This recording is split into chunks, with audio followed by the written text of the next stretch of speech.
Welcome to Super Agents Live. This is the one place where you can come and hear the most successful people in real estate. You'll hear how these super agents built their businesses, how they stay productive, and how they stay motivated. Who am I?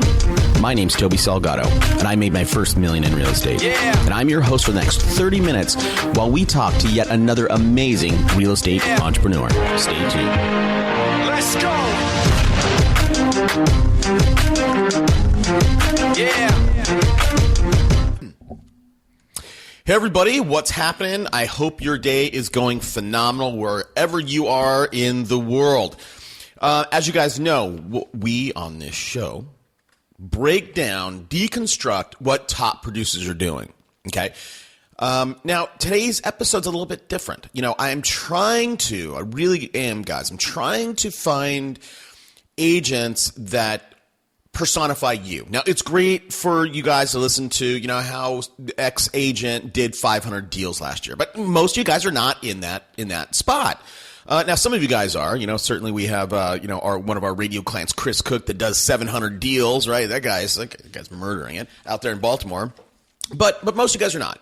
So I'm mixing it up. And if you've been a listener of this show, you've seen us, you know, go from the 700 deals a year kind of guy down to 200, 150. Now, today's guest, as you will hear later in this interview, is a solo guy, man. It's just him. So we get into, you know, over the last 10 years, you know, some of his aha moments and, you know, what he did wrong, what he did right. Now, look, he's got an interesting background. He was a guy that just bounced around, man. He bounced around all sorts of odd jobs, from teaching music to looking at, you know, being an air traffic controller to finally landing on his passion, which is real estate. Now, we talk about how his first 6 months, this guy didn't make a nickel from selling real estate. Didn't have one deal. And he shares that the only money he made selling real estate in his first 6 months was 20 cents he found in front of an open house. He was lost, he was stuck, he was depressed, almost ready to quit, throw in the towel, but he didn't. So we talked about his journey there. Again, we talked about what you guys should be doing right now for deals. A lot of you guys are in the situation that I need a deal right now. Now, you got to be careful, as you guys know, right? Clients can smell that a mile away. But we talk about what you should be doing right now. We talk about why you should build your brand in your specific market and how he did it, and why you need to personalize everything. So you need to be thinking about your brand first as you build your business. Now, I want to run something by you guys. Now, I've never, you know, other than the radio arm of this, and if you're thinking about radio, go to Real Estate Radio Experts. Here's what I want to talk to you guys about. I'm building a course for you guys. I've seen over and over and over again how even top producers are not using social media correctly. And it drives me crazy. I'm not going to say any names, how people are going, yeah, I'm a social media expert. And then I bring them on the show and I'm like, oh, you don't know anything. So I'm building a product for you guys. Now, let me tell you some of the modules, right? And it's basically, it's going to cover intermediate or basic stuff, like how to set up your first Facebook page and how to get your first 100 fans. Then we're going to get into, you know, using specific, so it's going to go from basic to intermediate to full on expert stuff, right? So it's going to be, again, how to build your Facebook page, get your first 100 fans. So we're going to get into ads, and again, really the ads piece is going to be the really, really, you know, high level or expert level stuff. But, you know, looking at your dashboard, how to use insights, how to use graph, you know, the Facebook graph to find your perfect audience, how to build, you know, a custom audience, how to build a lookalike audience, you know, all about ads. What kind of ads actually, should your ad look like? Right? How many, you know, do you guys know, and are you using like Facebook Messenger? Are you guys, you know, do you know, well, look, whatever. So let me know if you want to get on the early list here to buy this thing. Let me know. I think it's going to be $197 for the first 100 people, $297 for the next 100, and then it's going to cap out at $397. So let me know if you guys are interested. Send me an email. You know where to find me. All right. Hey, let's get to the show. Today on the show, we're doing something a little bit different. You know, you guys, we always bring on the top people, you know, with teams of 40-something people, 20-something people. Today's guest is all on his own. So he probably looks a lot like you guys out there. He doesn't have an assistant. He does everything himself. Every year, every rolling 12 months, he'll do between 65 and 75 deals. Average sale is mid-200s, and he's in St. Paul, Minnesota. I'm thrilled to welcome Adam Duckwall. Hey, Adam, thanks for taking the time out. Thanks for having me on the show. All right, we're going to get into what's working, what's not working, how you manage that 65 to 75 transactions. But before we get there, Adam, take a minute, man. Tell us a little bit about yourself. I'm always curious about the person behind the machine here. Sure. Well, I got into real estate about 10 years ago. Just kind of wasn't really very intentional. It was just looking at options going, this isn't going to work, this isn't going to work, this isn't going to work. Well, I'll try real estate, see how that goes. Thought I would do it part-time. It lasted about 3 months, and then I realized I quickly had to make a decision what I was going to do. So I went head first into real estate and been looking down, nose to the grindstone ever since.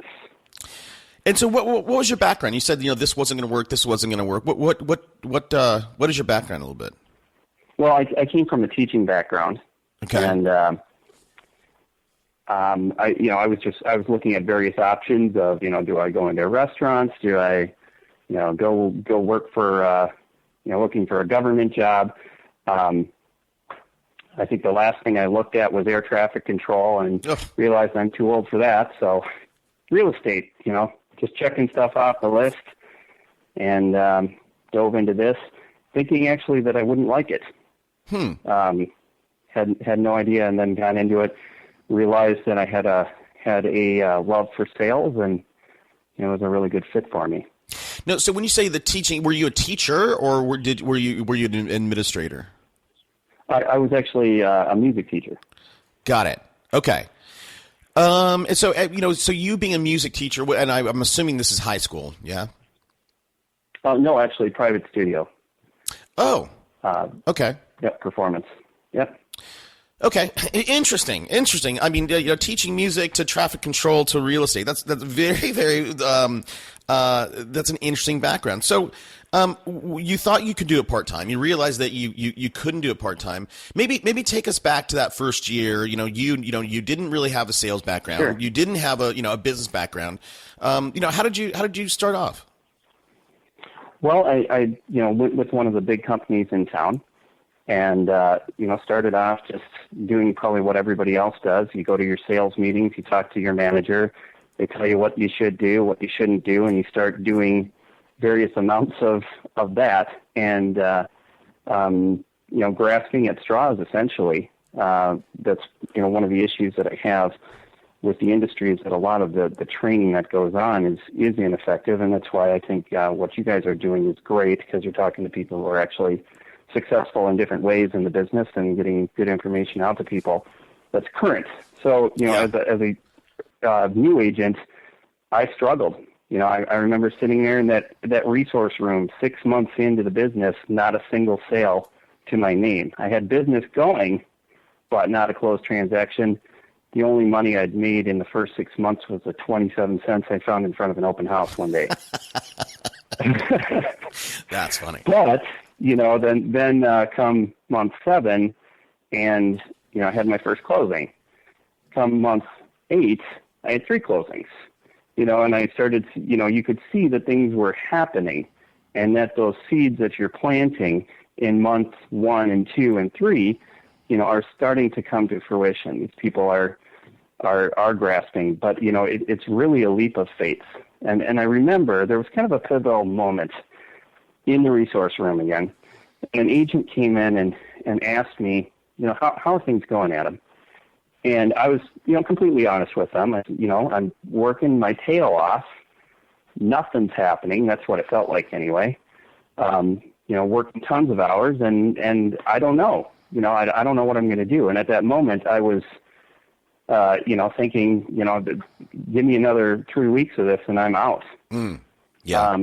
And then I realized, after that person just quickly walked away and like, oh, okay. That it was my own reaction. It's that kind of reaction that kills it. If I were to react that way in front of a client, I was to be at that party, that potential client, when somebody just says, when you're in real estate and people ask you, they'll always ask you, how's it going? Because they want to know. Everybody's always interested in real estate. And if you give them a reaction like that, see you later, they're testing you oftentimes, and so when these questions come in, you got to change your reaction. You got to, after that conversation and that epiphany, I realized I've got to, I can say the same thing. I can be truthful, but I got to be excited about it. I can tell them, hey, you know what? I'm working like crazy, which is true. I'm having fun. I'm super busy, but I'm always excited to do more. And when I started answering the question like that, suddenly people would go, well, that's great. Actually, we're thinking about buying a place, or we're thinking about putting our place on the market. Could we have you come over? And so just changing my reaction to the questions that always come up, how's it going? What's going on in real estate?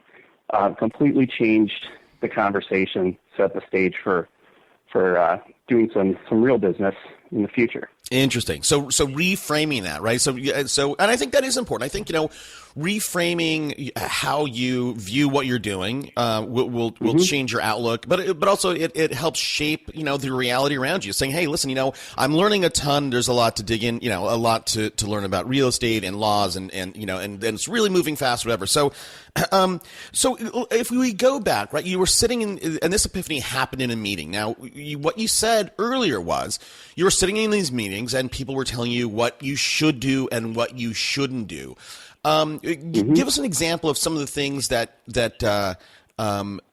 when people say you should do, that really didn't work for you, as well, in the opposite way, what you shouldn't do, and maybe some of those things that did work. Sure. Well, I guess should and shouldn't isn't necessarily the right thing. But, as a new agent, I look at it as you need to be doing the things that get you business right now. Those things are, open houses, direct contact with clients. As an experienced agent, we can try all kinds of crazy stuff. We can throw money at marketing campaigns where you're going, this may work, it may not work. I'll try it. We can do that. But those new agents, they need things that actually work. They need business right now.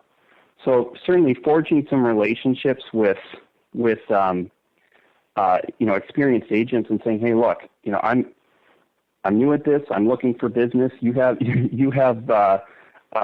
buyers that you don't want to take out. Maybe the price point is too low. Maybe it's too far away from your home base. Give them to me. I'm willing to drive. I'm willing to work with these people. Right. Start communicating with those people, because the person who asks is going to be the person who gets the referral.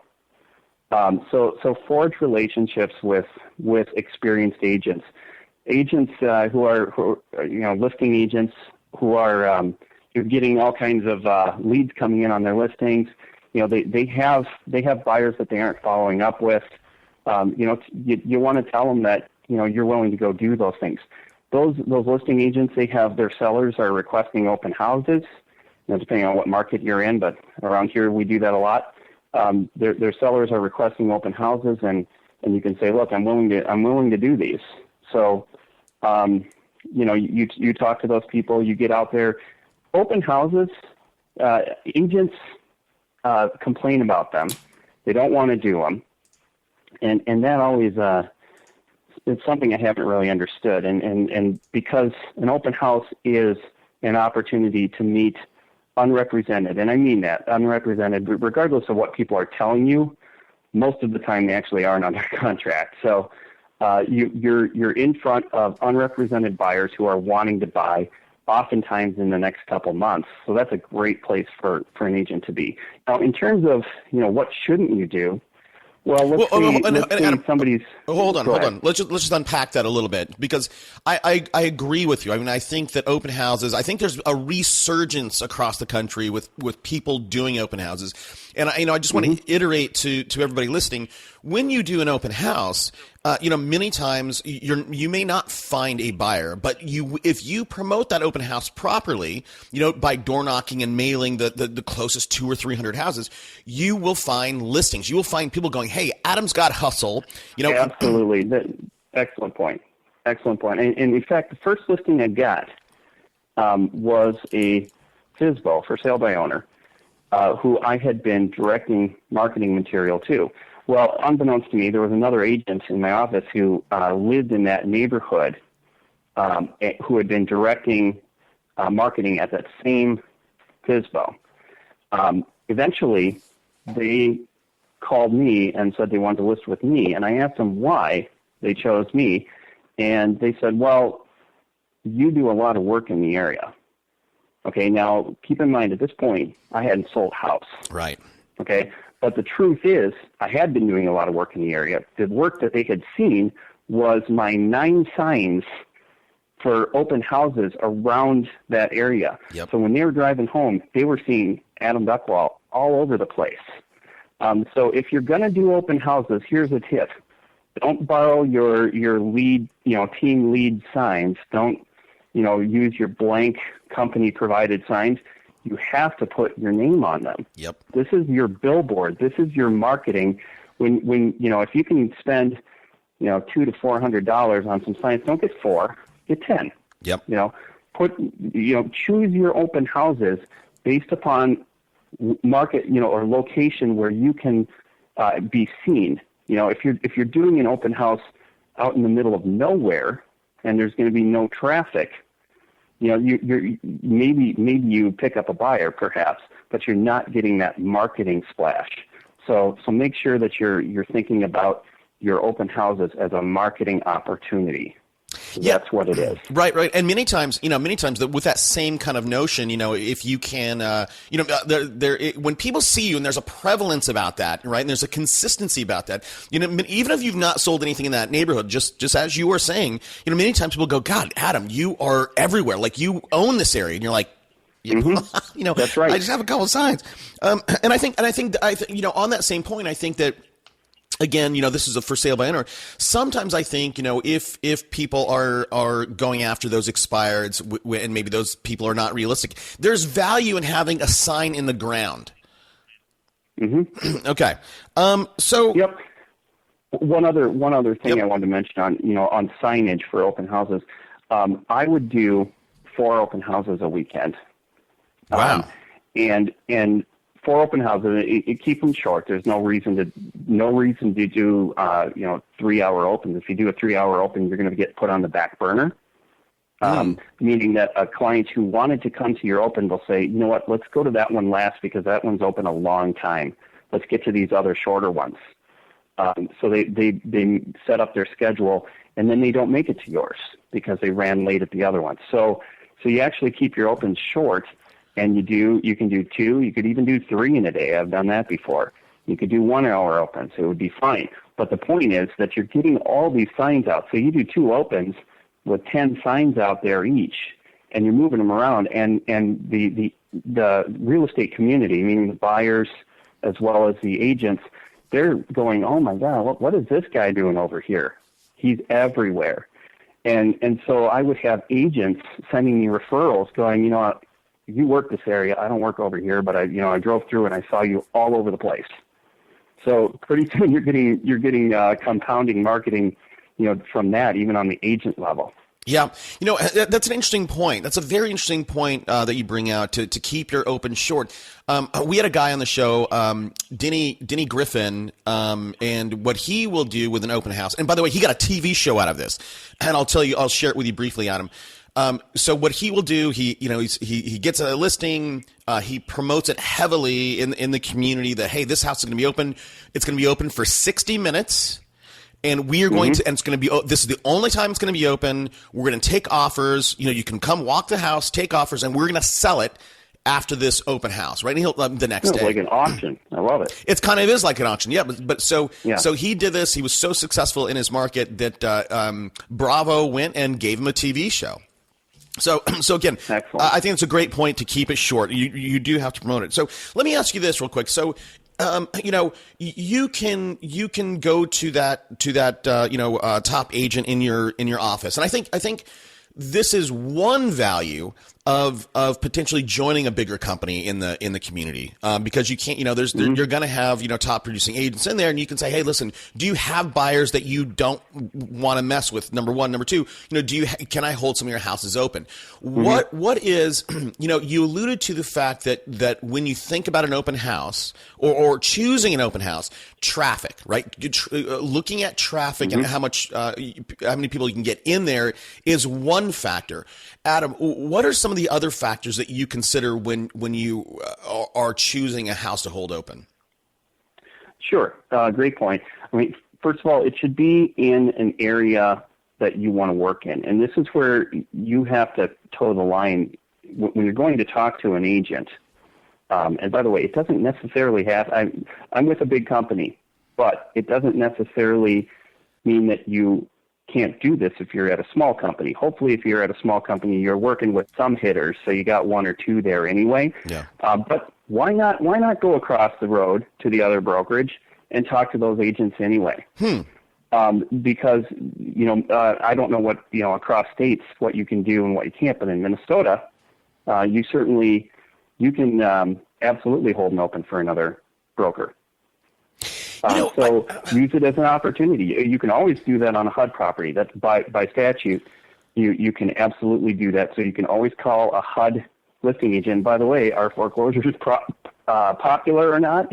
Obviously they are.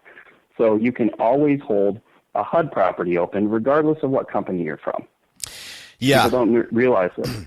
They don't, and I think just even the thought process of if I'm a Keller Williams agent holding a Remax agent's house open, I think I brought that up a lot, and there's weird philosophy around that, but I agree with you. Now look, here's what I tell people, and I want to get your take on it. If you are an agent, right, here's what you said earlier. If you're a newer agent, man, you need to get business right now. You need to close something right now. I think the best way to do that is to look at your MLS, right? And let's assume that you're okay with holding a Remax or a KW agents open. So look at the MLS, find something that's been listed in the last 3 days, 72 hours, that is a great deal, that is going to sell in the next 7 days, and that is the house that you should target to hold open. Absolutely, it's going to be a hot open. Week 1, week 2. That's you're losing all your traffic after that. So, if you can hit it week 1, I completely agree with what you just said. Okay. Now, it's also important, and this is just something I figured out over time. That the property that you're holding open, whether it should be or shouldn't be, becomes a representation of you in the eyes of the client who walks in. So if it's a piece of crap, they see you as a piece of crap. Interesting. Okay, it might be a good deal, but it also has to have some positive qualities. If it's going to smell like cat pee, that's how they remember you. So you want something, that's quality. It doesn't necessarily need to be expensive. You don't have to be doing a $700,000-$800,000 open house. In my market, the best open house ranges are usually in the $200,000 to $400,000. That's what I've experienced. You get a lot of traffic, a lot of interested parties, and people are coming in excited and willing to share contact information. There's another thing that I figured out. Wait, hold on, real quick, Adam. So I think just real quick, the house that you hold open is a reflection of you. I would agree with that. The other thing I would say too is the houses that you list is a reflection of you. So I think this is absolutely. I think, but this is the point that I'm going to make. I think that we have this radio arm that I told you. One of the things that we do a guaranteed sold, right? We're going to sell it in 30 days or you pay Adam nothing. Now, the deal is one contingency of that offer is that the homeowner goes through an inspection process and repairs all the deficiencies. And I think if you can be the guy that other agents know, listen, Adam holds or only lists crispy, clean houses. I can feel comfortable bringing my buyer there. I think that's something for the audience to consider. Yeah, it's a great idea. Great marketing strategy, but in terms of branding, if you can create a quality brand, and that's a fantastic way to do it. I love that idea. So, what is the other thing you said when I cut you off? You said something else I figured out. Let's see. We're talking about open houses. It's going to come back to me, but I don't have it. That's okay. All right. So, well, look. I mean. Oh yeah, no, I got it. Okay. Sorry. Okay, so if you have a incurable objection, and just to define that, something that cannot be fixed within reasonable cost. For instance, a house on a busy street. Okay, houses sell on busy streets all the time. We know this, but we also know that most buyers, the vast majority of them, won't buy that house. They will come and look at it because they're thinking, well, maybe, it looks great online if the house is good enough, but really the decision was already made. They just didn't realize it. They for whatever reason, they've decided they don't want to buy on a busy street, but they're going to go to that open house anyway. That's a great open to be doing because, obviously, if we're working for the broker, if we are doing an open house for the same broker, in our state, we are a representative of that broker, and we need to do our best to attempt to sell that house. But once you realize that they're not interested in that house, game on. Okay? Now your focus is to pick them up as a buyer, right? So, at that point, you can transition them into, well, what else are you looking for? Well, I just saw 5 other properties or 2 other properties, when I did when I was doing broker tour earlier this week, that I think would work well for you. If this one's not working, but you want a house like this that's on a quieter street, or, this one almost works for you, but there's something about it that doesn't, I saw one. And they go, great. Well, when are you done here? I'm done in another 30 minutes. We'll close this up, and I'll take you over there right now. You're making that transition from customer to client pretty quickly if you can do that. So having a house that actually doesn't work in some way, but is still a great property, you will pick up more buyers in that property. Right, and I think to say what you just said a minute ago in a different way, I think what you're saying. Listen, know your inventory. Go ahead and hold that house open, but you need to know your inventory. So when somebody comes at that $320,000 price range looking for a 4-bedroom, you can go, hey, listen, this doesn't work. I know 3 others right over here, same price range. Okay, you've got to know. And another small piece here. Okay, the people are looking to you. They're trying to find an expert, yes, but they're really, more than anything, they're trying to find a marshal for their transaction. They may not, they don't think of it that way, but what they want ultimately is a person who will take them through that transaction, guide them through a process that they really don't know, that they do not understand what's going on. They know they're in over their head to some degree, but you show them that you are knowledgeable. Now, you can demonstrate your knowledge in any way. When you're in that open house, you could be demonstrating your knowledge of home styles, vintages, electrical issues. You could be demonstrating your knowledge of financing. They're going to latch on to something, and they go, wait a second. If this person knows this much about financing, they must know everything about real estate, right? They will draw their own conclusions. So you need to have specific knowledge in something and be able to demonstrate that in that open. Maybe it's that you saw them come in with kids and you go, you know what, there's a park 3 blocks down. It's awesome. I take my kids over there. Or there's, this place is half a mile away. You can bike over to this trail and you can, ride right on down to here. That kind of information, that's all it takes. And they go, wait, this is our guy. Yeah. This is who's going to help us find a house. So you have to have knowledge. When you go out and do an open house for some other realtor, and it's out of area, you have no idea what's going on, you might be able to pick somebody up, but it's unlikely. And even if you did, would you really want to be working with the buyer, that's 45 minutes away? Yeah. So they see that one property and you're making that drive each time at rush hour. Yeah. Try to work within your area if you can and know what's going on around the area, know something that you can share with clients, and you'll have a much better time picking them up. Got it. No, I think a great point, right? To establish your expertise in something, right? Whether that's knowing the area, the market, anything. Or, look, Adam, you keep talking about buyers and buyers and buyers. Now we know that, everybody really should be trying to build their business on the listing side. Out of that, let's call it 70 deals, right? You do 65 to 75. I don't want to steal anything. Let's call it 75. Okay. What is the percentage of listings versus 1/3 listings, 2/3 buyers? Okay. 2/3 buyers. Now, what we do know, we know that you can handle 7 listings for every 1 buyer. How in the world, man, are you doing I don't know I can't do that math that quite. 2/3 of 75, and you have no assistant. What have you figured out in terms of managing your time that you're able to do that?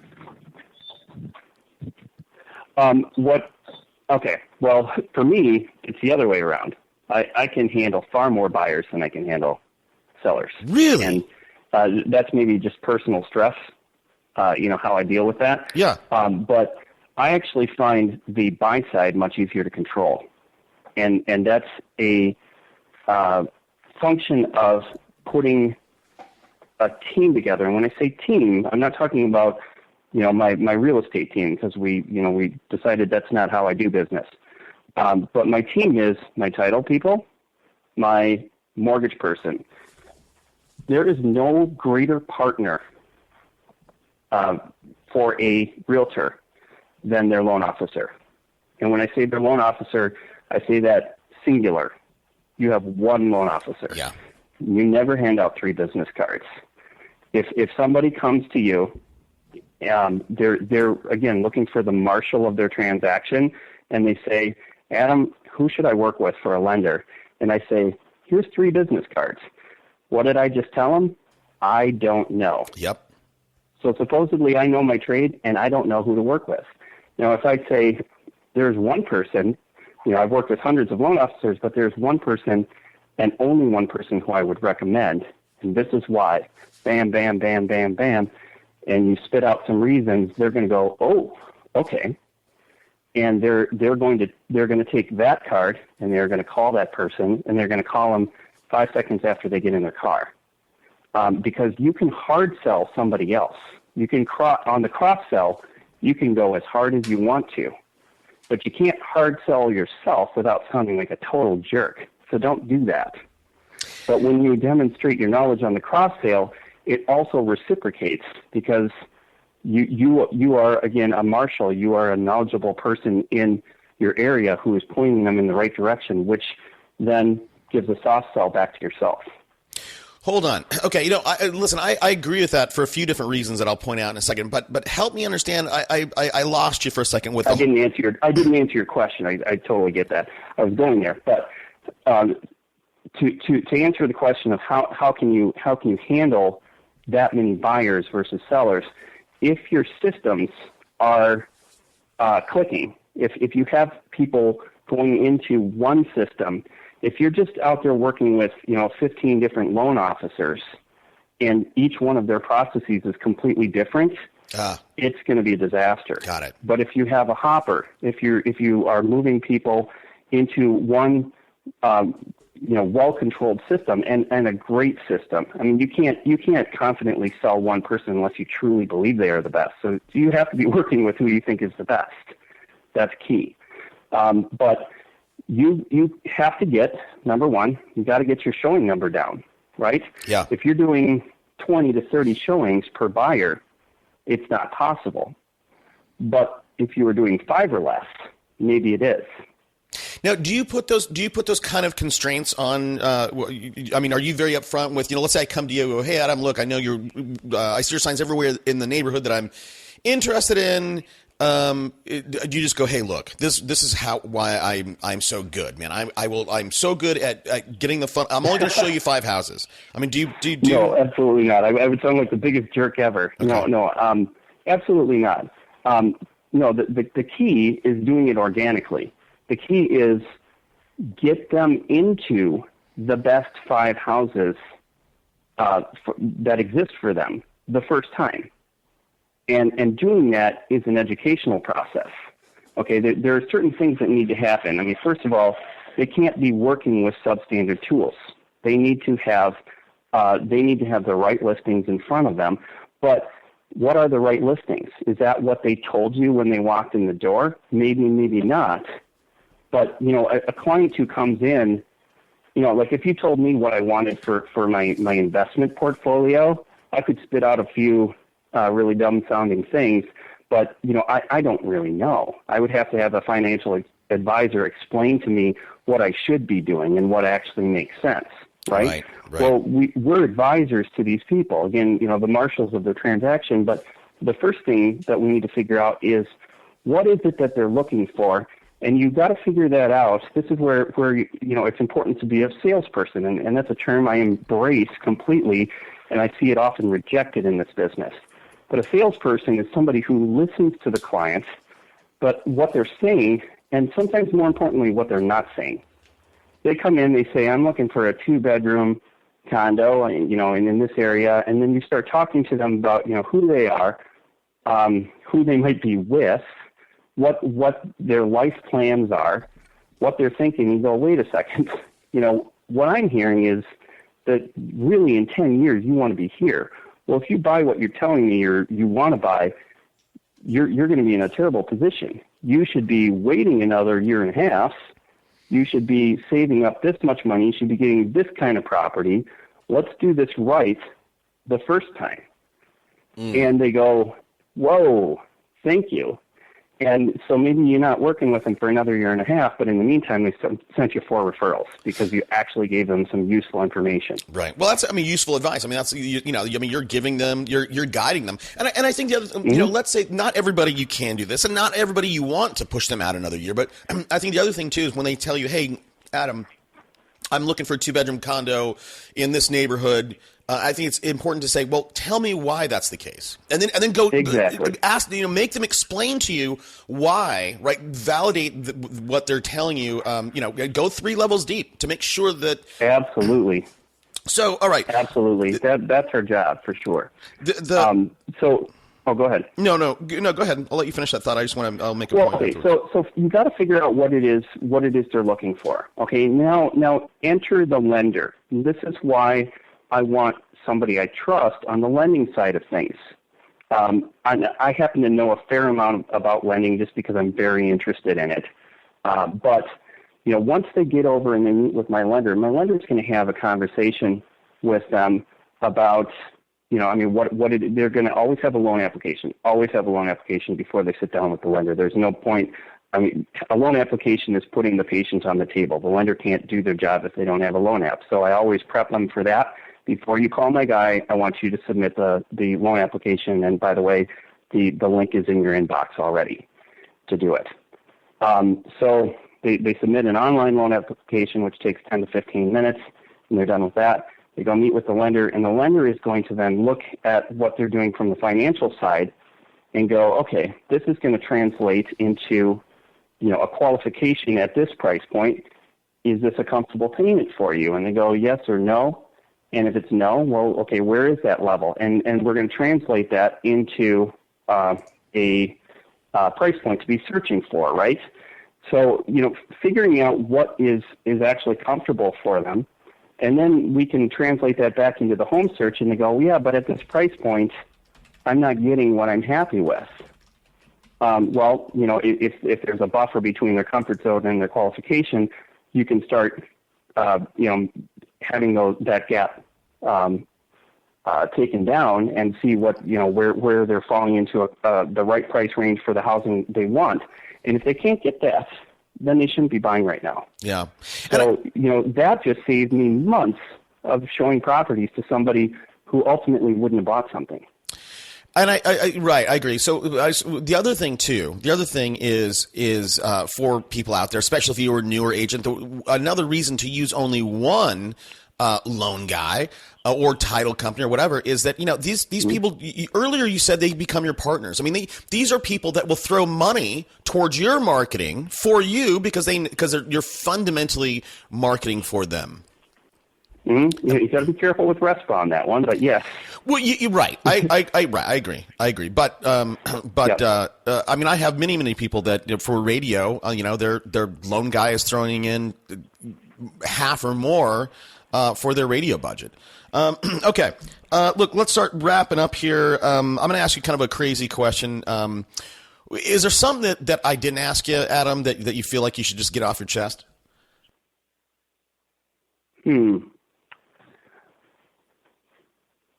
Well, I guess, yeah. What is possible for a single agent? Okay, right now I'm doing between 65, 75, somewhere in that transactions right now. That's easy. That's nothing. If you really boil this process down, it is possible to do a great job. Remember, I mean, our job is to find the client the right property, or if you're the seller's agent, to find the right buyer, right? Mm-hmm. But our job is to find them that one house. Our job is not to show them 50 houses. You haven't taken something away from that buyer by showing them the other 49 if you showed them the right one the first time. I think that should always be the goal. Get them into the right property the very first time, and that's done through education up front. So is it possible to sell 365 homes in a year as a buyer's agent? Absolutely it is. Wow. Absolutely. Okay. I mean, showing a property to and from, plus the, 45 minutes to an hour that you're there, a couple hour investment, writing the contract, 30 minutes tops, submitting and negotiating your offer, maybe you're dealing with that for another 45 minutes in a day. Can you sell a house a day? Absolutely. Absolutely. So, okay. That's interesting. Number one. What does marketing look like for you? Because, we talk about marketing a lot on this show, obviously. Sure. But it's all around, It's all around attracting, finding listings. What does your marketing look like if you're, okay. I'm certainly aware of the philosophy of listings, and yes, I agree that listings, they bring in buyers. There's a lot of power in having listings, but I feel like we have more control from the buy side. Now, open houses, yes, a great source of leads. I think that purchasing leads is a great way to go. I do a lot with Zillow. Okay, I don't know if you guys talk much about Zillow. I love them. Okay? You are in the minority like crazy. Oh, sweet. Okay. No, I'm a big fan. But internet leads are not all created equal. Yeah. Pay-per-click leads, garbage. Okay. But Zillow leads, and that's in my opinion as a buyer, sure. Somebody who does a lot with buyers. And the reason is because smart people recognize pay-per-click ads and don't click on them. Other people will click on them. And not that you always have to be working with the smartest people, but you're generally going to have an easier client to work with, somebody who's, knows what they're doing and is at the right stage when they happen to contact you. Here's the thing about Zillow. Okay, and it can go for Trulia or any other site where, that's really focused, aimed at the consumer, aimed at the buyer. These people are trying to do this on their own. They're really trying to do this on their own, but they're getting to a point where they go, okay, I can't go any further. Maybe it's I need property disclosures. I need somebody to help me write a contract. I need to get into a property, and I need an agent to show that to me. Okay, there's some stumbling block for them. So what do? They're sitting there on Zillow. Here's 3 agents, 4 agents, whatever it is in your market. And they see these agents with their star ratings, with their reviews, and they're going, let me read some reviews. and they look at them, they're going to see the past sales. They're going to see the reviews. They're allowed to be informed. Maybe they're not the best agent in the area, but they're the agents who are in front of them at that point, and they're picking between what they call premier agents and a listing agent. They have the option to contact a listing agent, at least in our market, so they can do that if they want to. Now, at this point, they have made a choice. They are picking what they believe is the best of the best. It was their choice. So if you are the agent on the receiving end of that phone call or email, the phone rings and you answer it, you just validated their decision. They thought they were picking the best, and look at how responsive you are. You answered the phone. It's the number one criticism of agents, right? They don't respond. They don't answer the phone. They don't call you back. So if you prove them right, you prove that you are the best agent in their mind, you've already made the sale. Got it. It couldn't be easier. Okay. They're great leads. Okay, that's good. That's a good tip, man. And I'm looking at your profile on Zillow. You have 31 reviews. However, and on your website, stpauldiggs.com, you're only showing 3 testimonials, man. So maybe that's... I know. My website's a disaster. I don't use it, and it's because I've been very heavily focused in Zillow. Okay. Of course, it's on my back burner to develop out my website, but when Zillow works that well,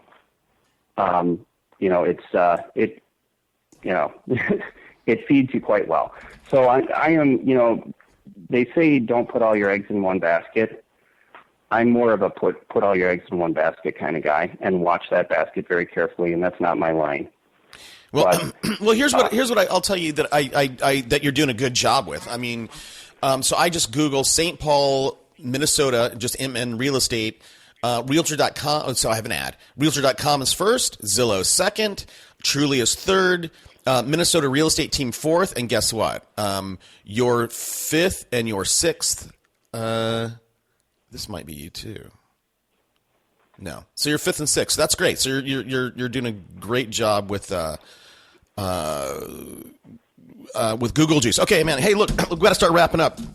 I'm going to ask you the same 3 questions that I ask everybody. The first one, Adam, who has been a mentor to you?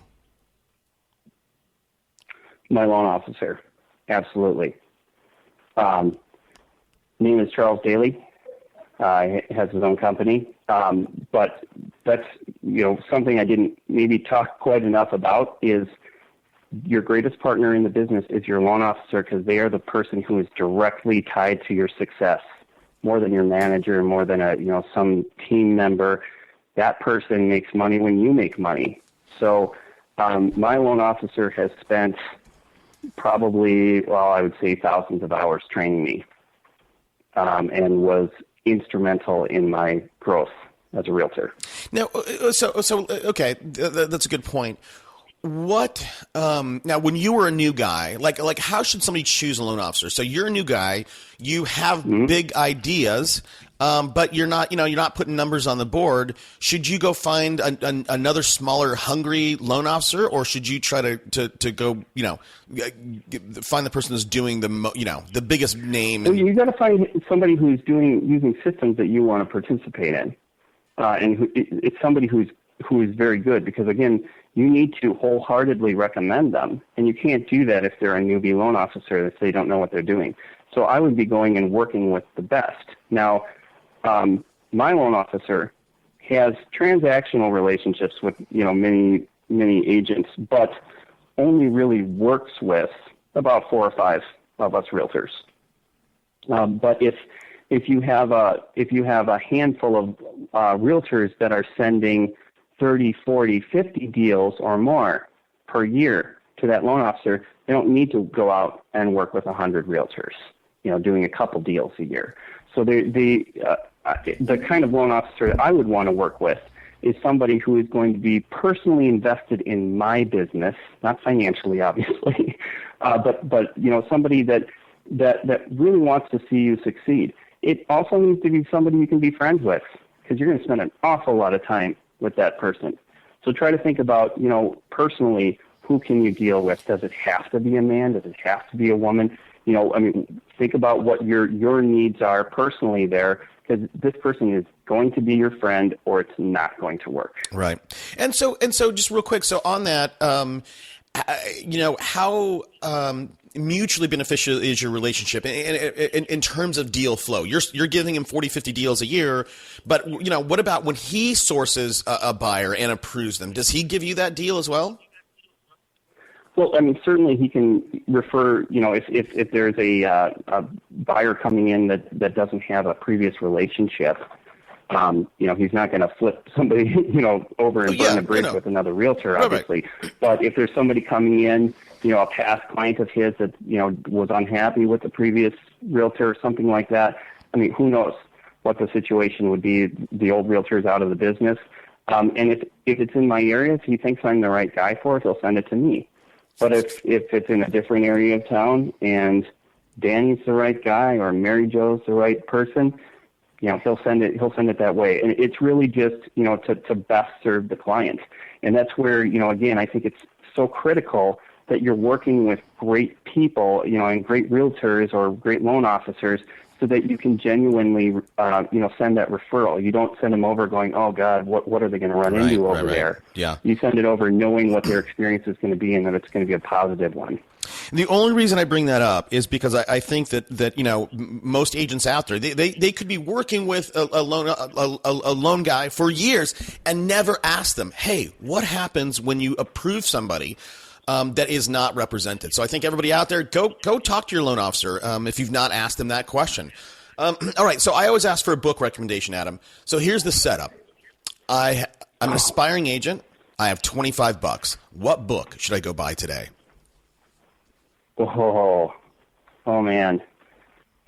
Well, as you look through your bookcase, I could probably spout out the Keller Williams one. Yeah, don't. Don't. I hear it too much, man. What's a great book? Boy, you are asking somebody who doesn't read enough. I'll give you one. Zillow Talk. Interesting. Did Zillow do that? Yep. Yeah, I think it just came out. Hold on a second. Book. The New Rules of Real Estate. I should get that. Okay, so, it's an audiobook. That's cool.